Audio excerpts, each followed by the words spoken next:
One word. To put things in the past, you can use one word. And I have found that that one word does work really well. This video is actually inspired by a comment on one of my videos that asked if they could use this word in their manifesting questions. I found that there's a couple of ways to use it that work better. So we're going to talk about this one little teeny tiny word today. This is Susie, your beautiful millionaire swan queen. Welcome back to the garden, my beautiful ducklings. Subscribe, smash the like button, share my videos, and I will love you forever.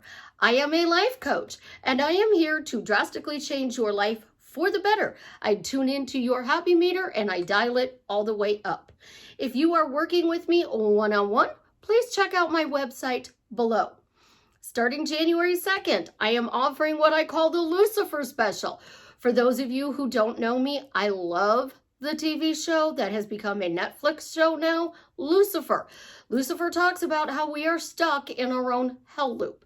So if you want to get out of your hell loop, you can work with me every single day of the month in January, except Fridays. So you get me every day except Fridays to help you blast through your hell loop to get to the other side, whether you want to manifest money, weight loss, a specific person, a job, a car, it doesn't matter. I'm here to help. So check out the Lucifer link on my website.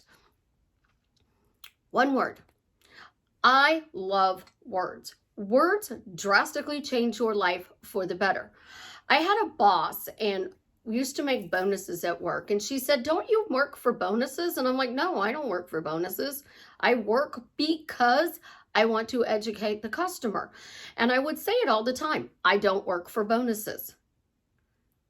Well, she told me I had to stop saying that. So I stopped saying that. And she's told me that I always bonus. So I started with I always bonus. And I always bonused at work. I would get bonuses left and right. I was always bonusing. One word, don't.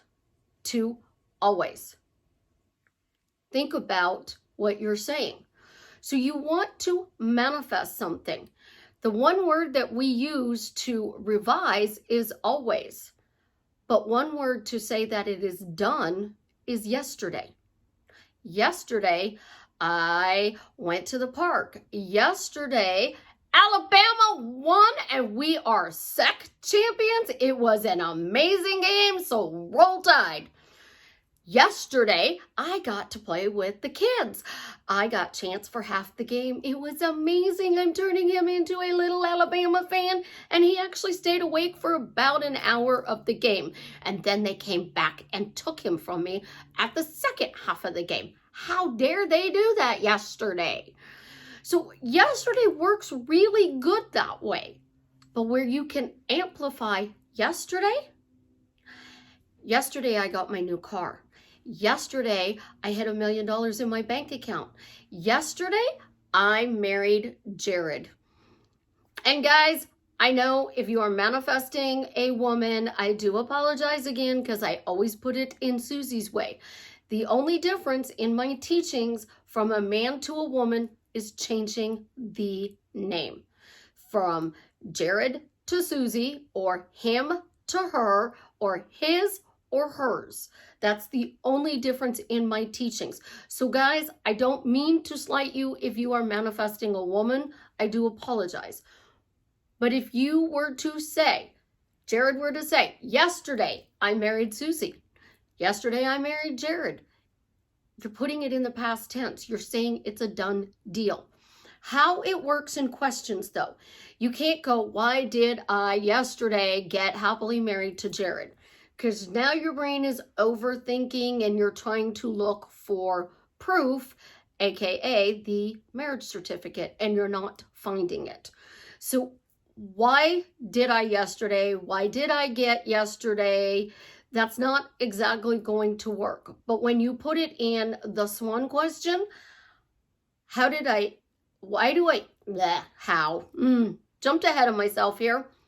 Why do I instantly feel absolutely, positively amazing to be loved?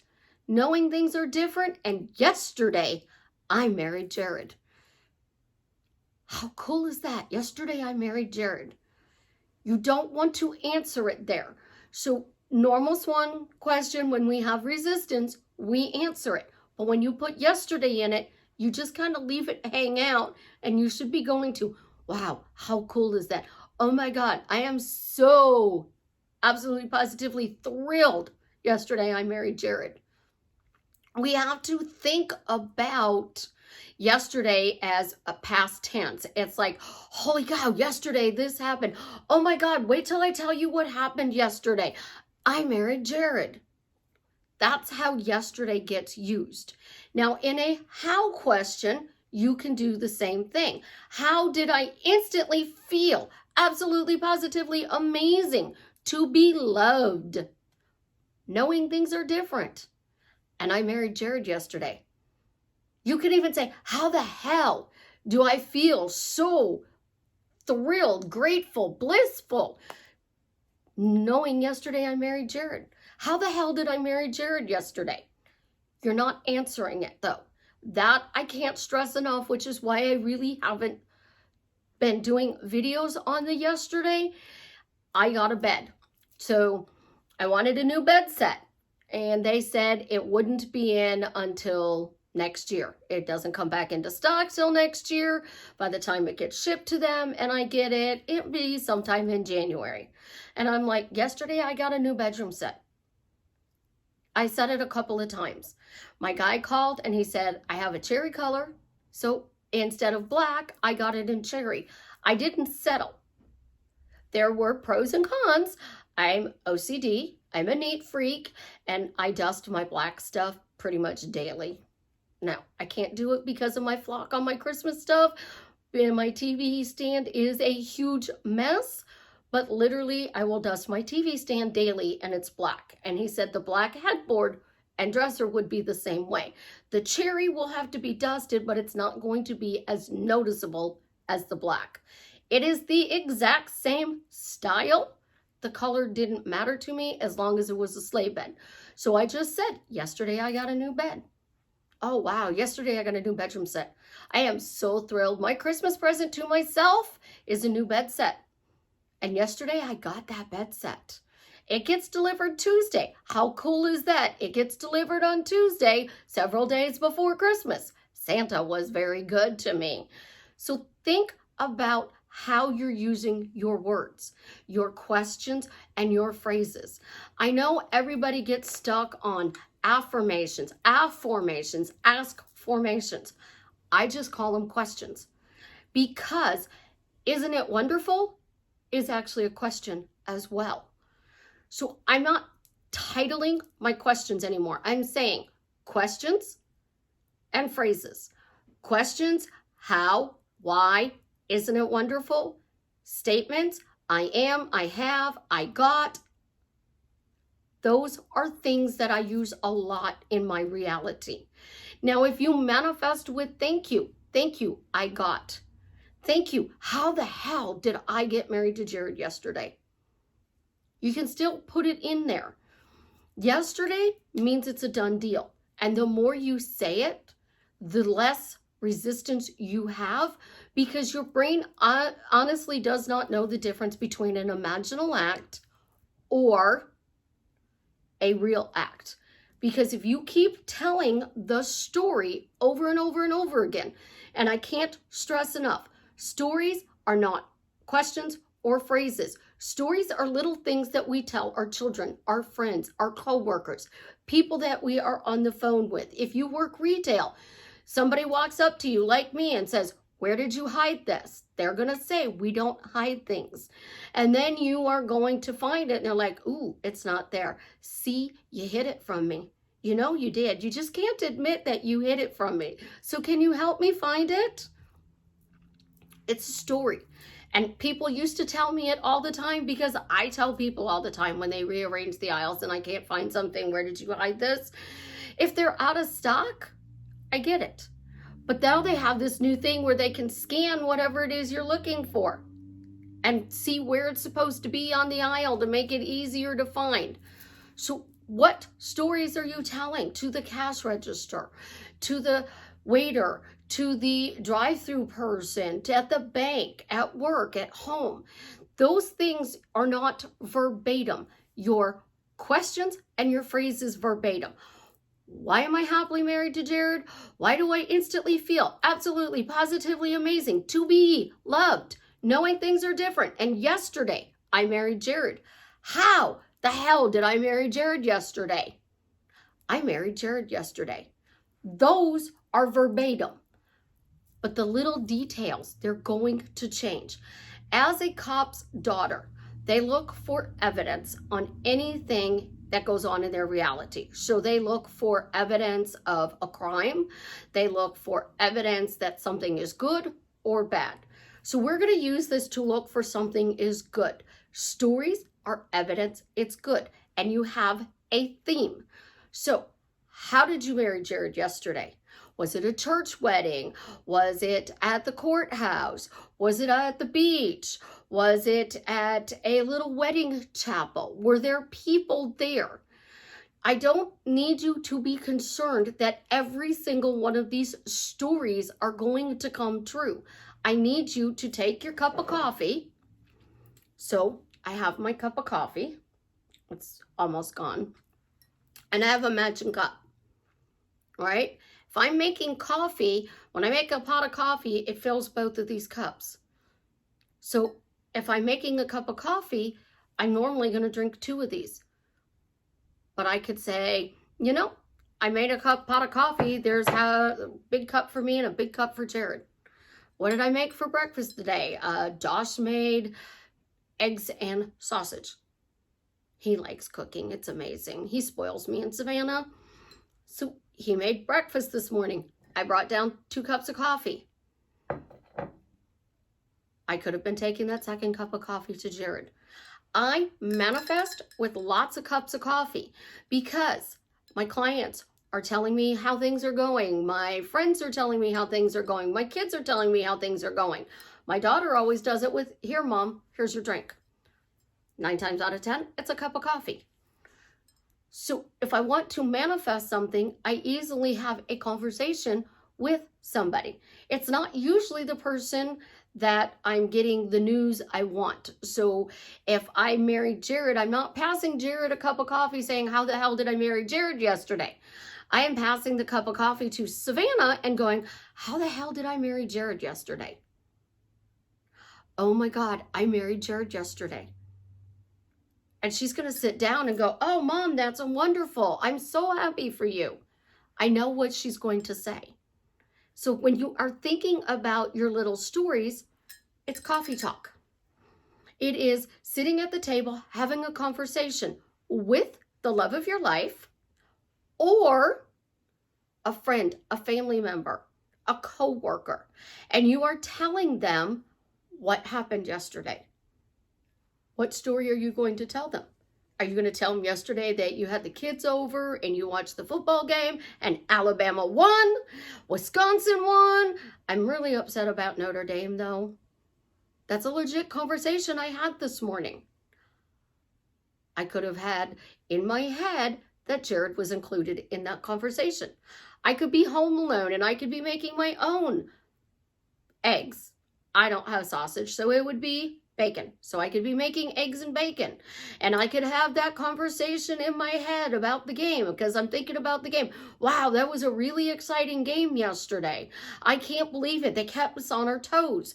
I wish Notre Dame's game had been that way. I wish it would have been really close and Notre Dame would have pulled it off in the end. Wisconsin won. That was really good. Today's games, let's see.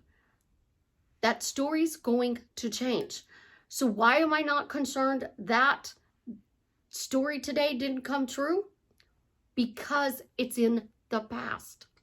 It's a conversation I had in the past. But that past conversation, story, and things that I keep repeating will project into my future so that I will be sitting there with Jared having a discussion, but it won't be until next year about Alabama winning the SEC title because he wasn't here watching the game. I watched it with Chance and Ophelia. Chance stayed up for an hour. It was amazing. He's almost 4 weeks old and he could watch an hour of a football game with me. How cool is that? When you think about what you are saying, you don't want to get into a car accident. Somebody cuts you off and you're like, oh my God. Then another person cuts you off and you're like, oh my God. The third person cuts you off and you're like, God, please, I don't want to get into an accident. You're tickled pink that that story didn't come true. You can choose the stories you want to come true. But like my beloved balcony scene in Paris that I pick on, that's one scene in 18,262 days. How many hours is that? You are taking your entire relationship and you are banking it on an hour dinner on a balcony in Paris. I'm taking my entire relationship and I'm banking it on how many cups of coffee I drink. So if I only have one of these, that's 18,262 different stories. Each cup of coffee is a different story. 18,262 stories. You don't have to remember them verbatim. Do you remember every single conversation you had with your parents growing up? With your best friend? You remember dominant conversations that really stood out. Those are the ones that you talk about. So 18,262 cups of coffee. I've had 10,000 cups of coffee with Jared. How amazing is that? Yesterday we hit our 10,000 cup of coffee together. How cool can that be? Think about that. Now you have 10,000 stories. You're not going to remember them verbatim, but you are going to remember verbatim that you are happily married. Why are you happily married? You're not going to need the swan question because you are in the state of no resistance and being blissfully married. But when you hit snags in your relationship and you are frustrated and things aren't going well because you've hit a dip in the road, you can go back and grab that swan question. Why do I instantly feel absolutely positively amazing to be loved by Jared, knowing things are different and we are blissfully happy just because I asked this question? That question is going to be in your tool belt that you will be able to use for the rest of your life. Don't get stuck on how many stories you tell with a cup of coffee. Don't be stuck on whether or not they come true. Your theme is that you had 18,262 cups of coffee, so you are praising your relationship because you're talking about how amazing it is. You're asking the right question and you are focusing from the end of your desire because your brain doesn't know the difference. You guys have an absolutely positively amazing day. I love you. And as always, leave me a comment and let me know how I am drastically changing your life for the better.